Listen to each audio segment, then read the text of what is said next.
bom estar aqui com vocês. Eu não havia participado, dos outros retiros.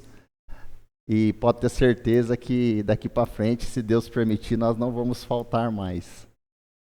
Tá uma bênção, uma maravilha mesmo. Eu só tenho a engrandecer o nome de Jesus. Meus amados irmãos, Pastor João trouxe uma mensagem hoje pela manhã para aqueles que estiveram aqui. Tenho certeza que todos foram edificados com a mensagem. Eu me quebrantei muito ali no fundo, chorei, com a glória de Deus, e eu tenho certeza que Deus também, através da palavra que nós temos agora, porque Ele foi o coordenador do tema. Então, Ele preparou o tema, como nós só estávamos conversando, o que Ele ministrou tem tudo a ver com o que eu vou ministrar e com o que o Everson amanhã, para a glória de Deus, também irá ministrar. Então, o tema é uma sequência de um mesmo assunto, porém, Deus trabalhando de formas diferentes.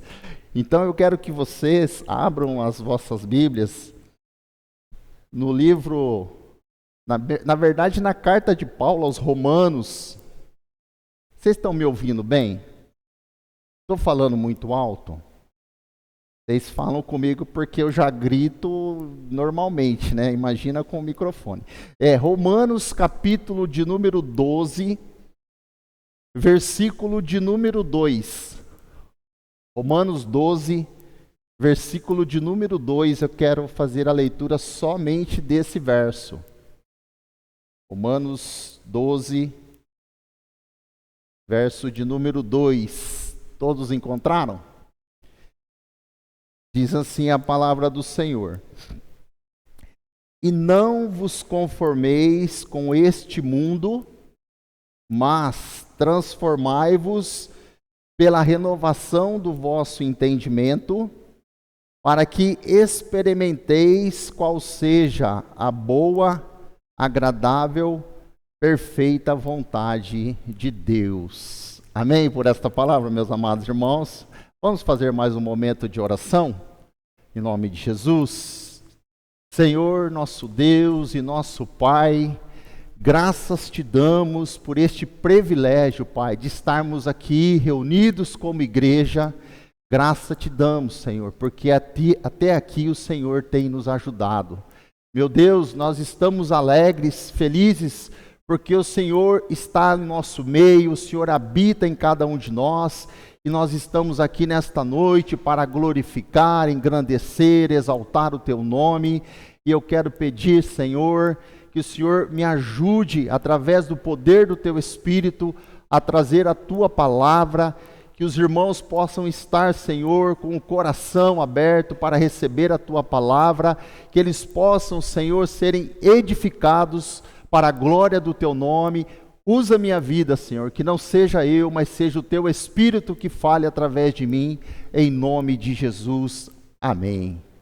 Meus amados irmãos, eu quero iniciar trazendo o tema para nós podermos nos situarmos, qual vai ser o norte, qual vai ser o cerne da nossa mensagem nesta noite.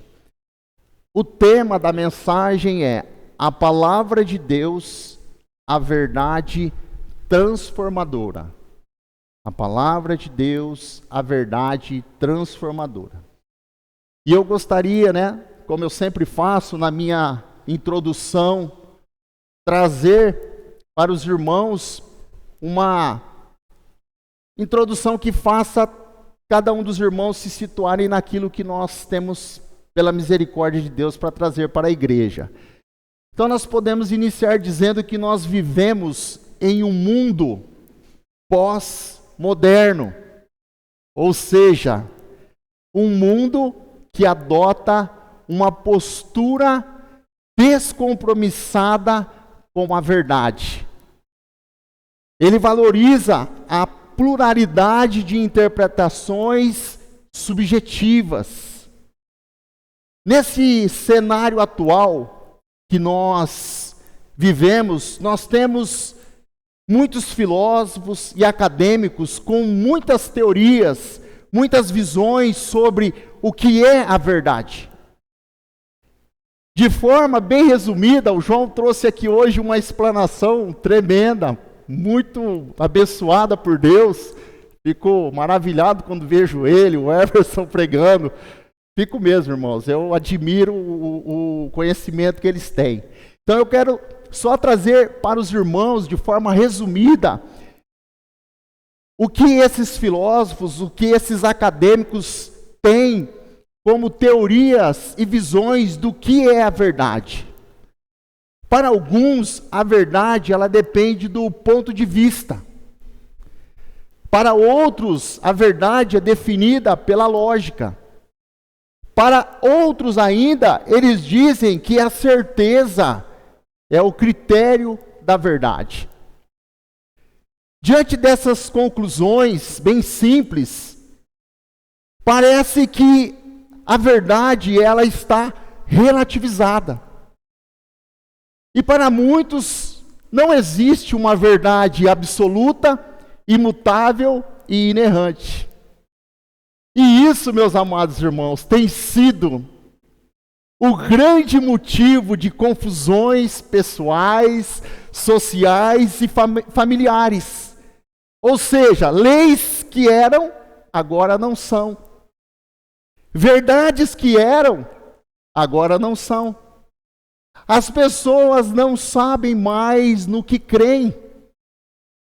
Sendo assim, cada um estabelece a sua própria verdade, invertendo os valores morais e espirituais através do relativismo, onde muitos passaram a chamar luz de trevas, trevas de luz, o doce de amargo, o amargo de doce, chamaram o bem de mal e o mal de bem, como disse o profeta Isaías no capítulo 5, versículo 20, para o povo da sua época. E infelizmente, nós vivemos em meio a uma sociedade corrompida pelo pecado, que tem como slogan, é proibido proibir. Essa é a grande realidade da sociedade que nós vivemos. É proibido proibir. Uma sociedade que confunde libertinagem com liberdade. Libertinagem é fazer o que quero e não o que devo. Enquanto que liberdade é fazer o que devo e não o que quero. Quando o apóstolo Paulo escreve em 1 Coríntios, capítulo 10, verso 23, ele diz: todas as coisas me são lícitas, mas nem todas me convêm. Todas as coisas me são lícitas, mas nem todas me edificam. O apóstolo Pedro, em 2 Pedro 2,9, na parte B, ele diz: pois o homem é escravo daquilo que o domina. Então nós percebemos que as pessoas que vivem uma vida libertina, uma vida desregrada, ele olha para as pessoas que são livres, que foram libertas do pecado e dizem para essas pessoas que elas são escravas. Enquanto nós sabemos que, na verdade, eles são escravos do pecado, porque eles não podem dizer não para o pecado. E eu e você, libertos em Cristo, nós podemos dizer não para o pecado. Aleluia. Oh, glórias. Irmãos, quando nós lemos Romanos capítulo 6, nós começamos a entender que Paulo, ele personifica o pecado como um senhor mau e cruel. Um senhor mau e cruel que paga o salário com a morte. É isso que Paulo escreve em Romanos 6, 23, ele diz: o salário do pecado é a morte. Mas nós, libertos em Cristo Jesus, nós não mais somos servos do pecado, mas agora nós somos servos da justiça de Deus por meio da regeneração que há em Cristo Jesus. Oh, glória! Amados irmãos, nós vivemos em meio a essa sociedade, esse mundo pós-moderno, nós estamos inseridos no meio dessa sociedade. E o que eu vejo, e o que vocês também veem, eu tenho certeza disso, quando nós ligamos a televisão, nós só vemos cenas imorais, incentivo da prática de adultérios e ideologias malignas. Se vamos para as redes sociais, só encontramos ostentações ao dinheiro, à fama, ao poder e ao pseudo-amor em nome de Deus. Nas ruas, outdoors com mulheres seminuas, nos postes, cartomantes e videntes para todos os gostos. No trabalho, na escola, na faculdade, pessoas irritadas com ações e palavras torpes, sem o mínimo respeito pelas pessoas. Amados irmãos, para todos os lados que nós olhamos para essa sociedade, e eu posso dizer aqui, para esse mundo que nós vivemos, nós entendemos que as coisas estão se afunilando e a palavra está sendo cumprida, porque esse mundo, segundo o próprio Jesus, jaz no maligno. Amados irmãos, a história bíblica nos mostra que o homem longe de Deus e da sua palavra se torna cada dia mais perverso e mais corrupto. Quando nós lemos Gênesis 6, a palavra de Deus diz que Deus olha para aquela geração e só vê maldade, perversidade naquela sociedade, mas ele olha e vê um homem e acha graça aos seus olhos. Esse homem se chamava Noé. Era um homem justo e reto diante daquela geração. Quando nós lemos Oséias capítulo 4, versículo 6, nós encontramos o profeta dizendo: o meu povo está sendo destruído porque lhe falta o conhecimento. O que estava acontecendo nesse contexto do profeta Oséias, do capítulo 6, ou seja, do livro todo, o povo havia se esquecido de Deus e da sua palavra. Nós encontramos ali aqueles homens, os sacerdotes, o João disse aqui hoje, eu não vou entrar nesse mérito, mas só para os irmãos entenderem, eles eram os responsáveis em levarem a palavra de Deus ao povo, porque eles eram um mediador entre Deus e o povo, e eles se desviaram, eles se corromperam. Então o profeta agora diz: o meu povo está sendo destruído porque falta o conhecimento da palavra, falta o conhecimento de Deus. E o capítulo 4 nos mostra que o resultado disso foi a falta da verdade e a falta do amor. A falta do conhecimento de Deus e a falta do conhecimento da palavra de Deus resultou em falta da verdade e do amor. E onde não existe a verdade de Deus e o seu amor no coração humano, as consequências são o aumento do pecado. Oséias mostra no capítulo 4, a partir do versículo 2, ele diz que o resultado, a falta do conhecimento de Deus e da sua palavra, só fez aumentar o perjurar, que era o jurar em falso. Aumentou o mentir, o matar, o furtar, o adulterar, homicídios sobre homicídios. Então, quando nós começamos a meditarmos nesse capítulo 4, do profeta Oséias, nós temos a sensação de que ele acabou de escrever esse texto hoje pela manhã, diante da grande atualidade e realidade da veracidade desses fatos. Meus amados irmãos, como disse um certo pensador, a falta do conhecimento do bem é a causa do mal. A falta do conhecimento do bem é a causa do mal. Irmão Marcos, por que você fez toda essa introdução?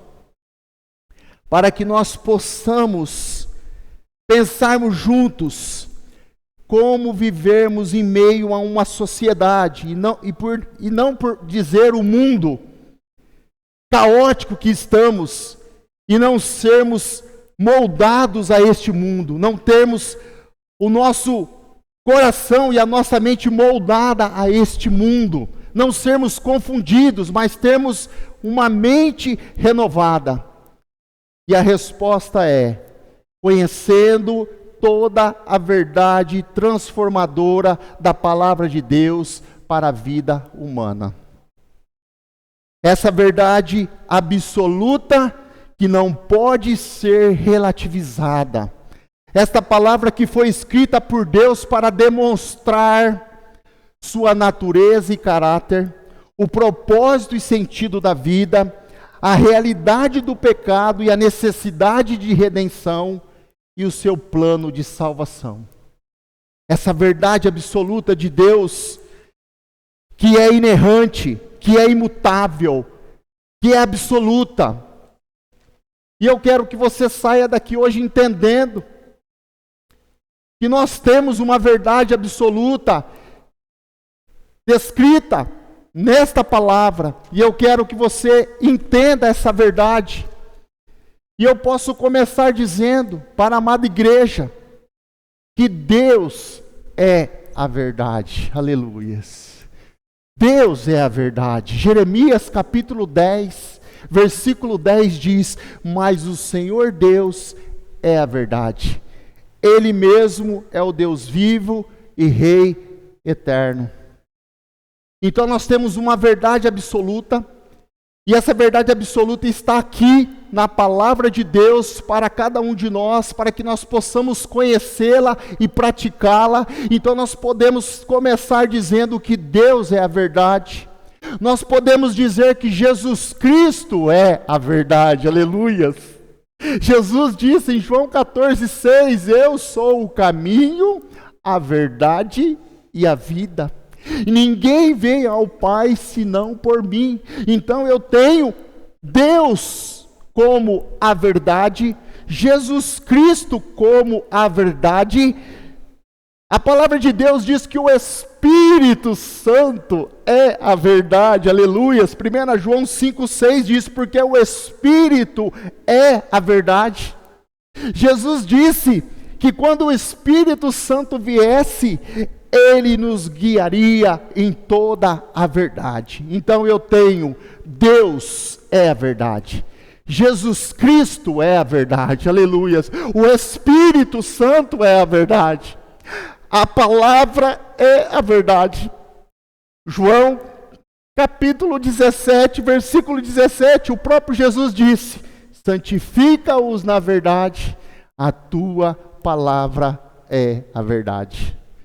Irmãos, nas Escrituras nós temos toda a verdade apresentada como uma única verdade, testemunhada pelo Pai, pelo Filho e pelo Espírito Santo. Aleluias! Nós conhecemos essa verdade, e é nela que nós devemos viver e caminhar nessa terra. Essa verdade que não muda, essa verdade absoluta, essa verdade inerrante, que muitos não querem.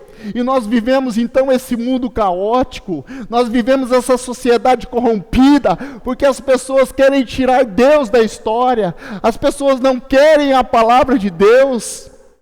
E aqui nós temos uma verdade que, independente dos homens aceitarem, ela não muda, porque ela é imutável, ela é absoluta. Aceite ou não, essa verdade não muda. E foi o que Jesus disse em Mateus 24:35: céus e terras passarão, mas as minhas palavras não hão de passar.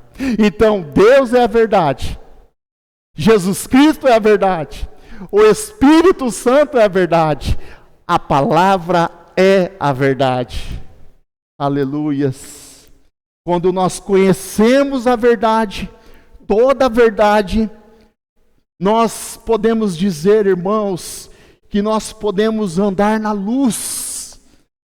Quando nós conhecemos toda a verdade, nós podemos andar na luz, porque a palavra de Deus diz no Salmo 119, versículo 105, a tua palavra é lâmpada para os meus pés e luz para os meus caminhos. Então a verdade de Deus é a palavra que nos guia na luz. A palavra de Deus também, ela é viva, ela é eficaz.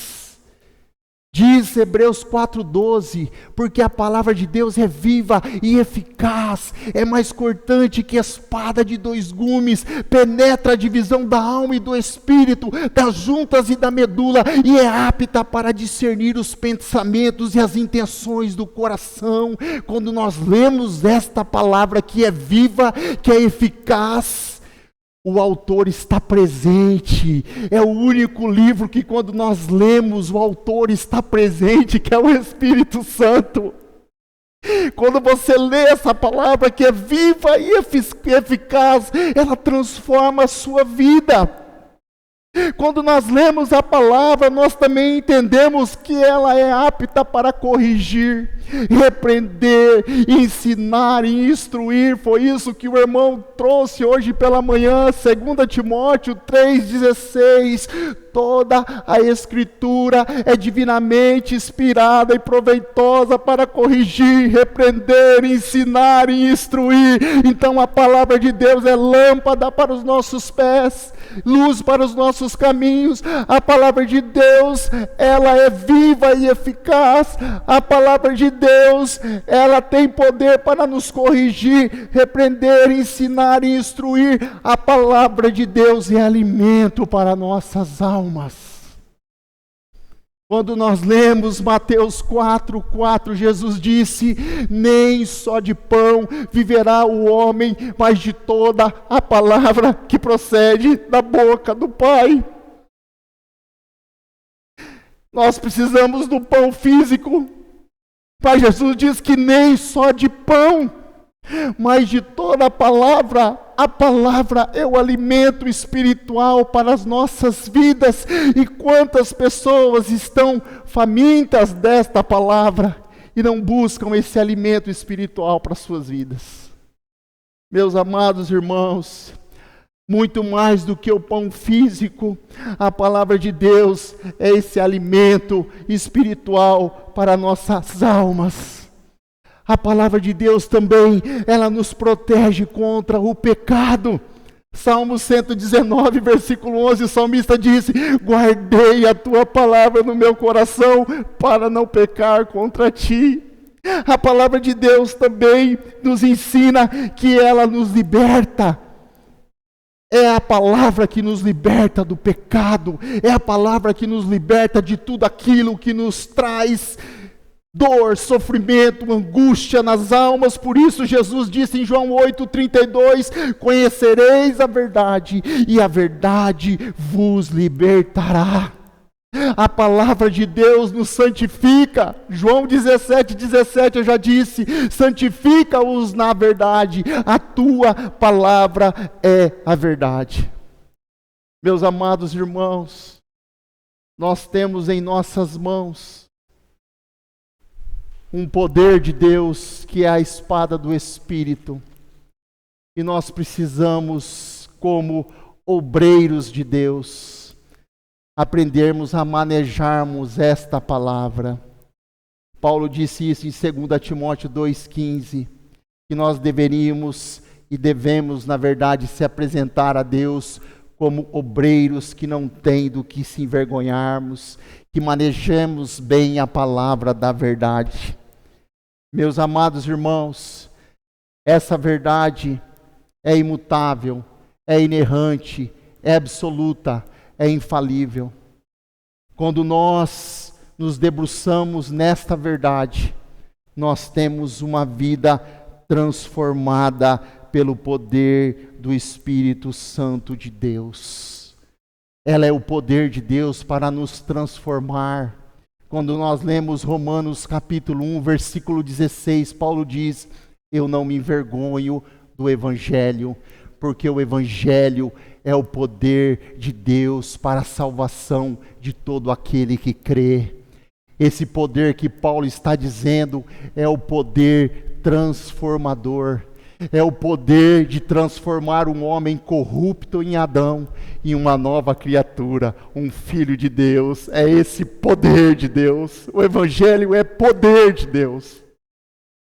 O Evangelho, meus amados irmãos, a palavra de Deus, ela tem esse poder transformador.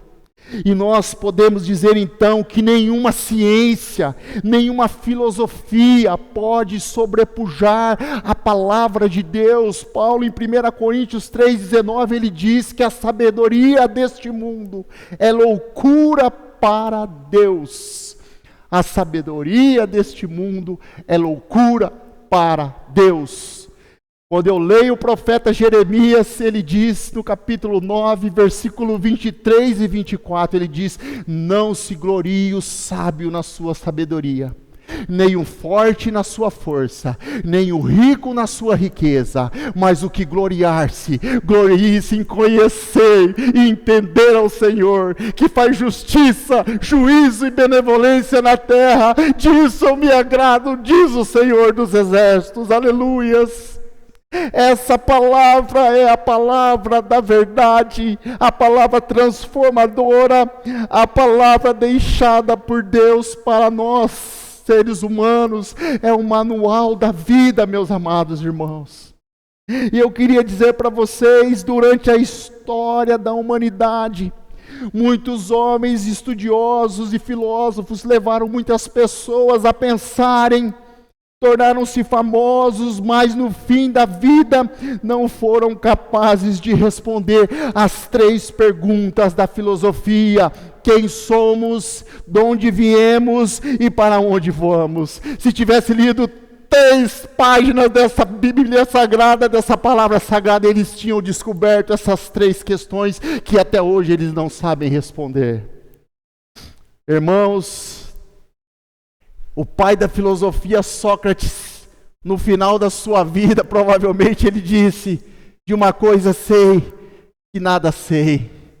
Mas quando nós vamos para o pai da teologia, Paulo, ele disse: eu sei em quem eu tenho crido. Aleluias, meus amados irmãos. Aquele que é sábio para as coisas deste mundo, diz: de uma coisa eu sei, né? Ou melhor, eu sei em quem eu tenho crido. E estes para as coisas deste mundo diz: de uma coisa eu sei que nada sei. Eu quero que você saia daqui nesta noite, despertado pelo Espírito Santo, que você possa estudar, meditar e praticar as palavras de vida eterna, pois Deus revelou a nós através da sua criação. Ele se revelou a nós através de tudo que Ele criou, Romanos 1, Salmos 19, mas foi através da palavra escrita. E em Jesus Cristo, a palavra viva, que temos a revelação especial, porque Jesus disse para aqueles religiosos da sua época, em João capítulo 5, verso 39, examinais as Escrituras, porque encontrais nelas as palavras de vida eterna, mas são elas que testificam de mim. Aleluia, Jesus está dizendo: vocês leiam esta palavra, buscando a vida eterna, mas elas falam de mim. Essa palavra fala de Cristo Jesus, o nosso Senhor, que nos salvou. Amados irmãos, que nós possamos termos esse desejo, essa vontade de estarmos debruçados nesta palavra, meditando nessa palavra transformadora. E eu posso dizer para os amados irmãos, aquilo que Jesus disse em João 14,15: aquele que me ama, ama os meus mandamentos. Essa é uma grande verdade. Aquele que ama a Deus, ama a sua palavra. O que nós percebemos durante toda a história da humanidade é que Satanás, E até nos dias de hoje Ele está trabalhando na vida de muitas pessoas para que essa palavra da verdade não seja conhecida. Essa palavra que liberta, porque quando nós lemos 2 Coríntios 4:4, Paulo fala que o Deus deste século cegou o entendimento dos incrédulos para que a luz do Evangelho não resplandeça. Satanás não quer que as pessoas conheçam essa verdade, por isso esse livro é tão perseguido. Por isso esse livro é tão buscado para ser destruído. Vocês perceberam o porquê que Satanás quer destruir a palavra de Deus? Porque essa palavra liberta, essa palavra traz regeneração, essa palavra abre os olhos espirituais, essa palavra transforma a vida das pessoas, e Satanás tem interesse em não deixar as pessoas conhecerem essa verdade. Meus amados irmãos,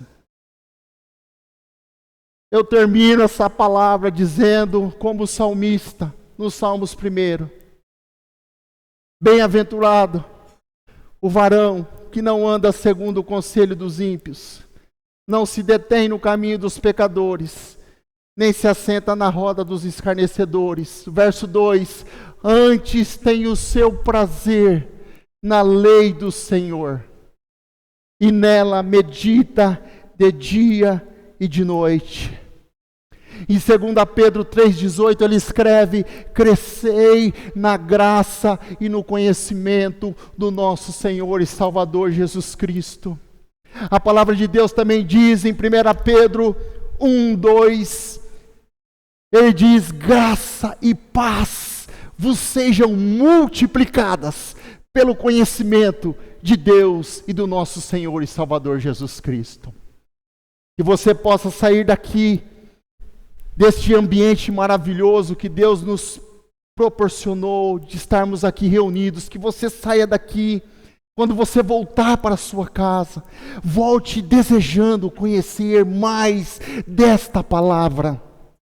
Eu sempre digo isso para as pessoas, irmãos, se nós lermos 4 capítulos das Escrituras por dia, somente 4, e nós vamos gastar em média 15 minutos, em um ano nós lemos esta palavra inteira. E a minha pergunta é: você tem 15 minutos do seu tempo para Deus? Responda para você mesmo. Mas eu quero que você saia daqui hoje entendendo que esta é a verdade absoluta, inerrante e imutável, e que céus e terras passarão, mas estas palavras não hão de passar, porque elas são palavras eternas. E eu creio que Deus falou aos nossos corações para a glória dele. Eu agradeço a atenção de vocês. A palavra de Deus, a verdade transformadora. Vamos orar em nome de Jesus. Glória a Deus. Louvado seja o nome do Senhor. Pai, graças te damos, Senhor, por este privilégio de estarmos aqui reunidos nesta noite, Senhor, para pregar a tua palavra que é viva e eficaz, a tua palavra, Senhor, que nos santifica, que é lâmpada para os nossos pés, luz para os nossos caminhos, a tua palavra, Senhor, que é alimento para as nossas almas, a tua palavra, Senhor, que nos santifica, a tua palavra, Senhor, que está a cada dia nos transformando a nossa mente, Senhor, renovando, Senhor, a nossa mente. Nós te agradecemos porque é através da tua palavra que nós não vamos, Senhor, nos moldarmos a este mundo, Senhor, este mundo pecaminoso, este mundo mau, Senhor, porque é através da sua palavra, Senhor, que nós vamos ter, meu Deus, os olhos espirituais abertos para ver, Senhor, as obras do inimigo. E nós temos esta palavra que é usada pelo poder do teu Espírito para nos ajudar, Senhor, a caminharmos na tua presença, fazendo a tua vontade, em nome de Jesus. Amém. Glória a Deus. Muito obrigado, irmãos. Deus abençoe a todos. Amém.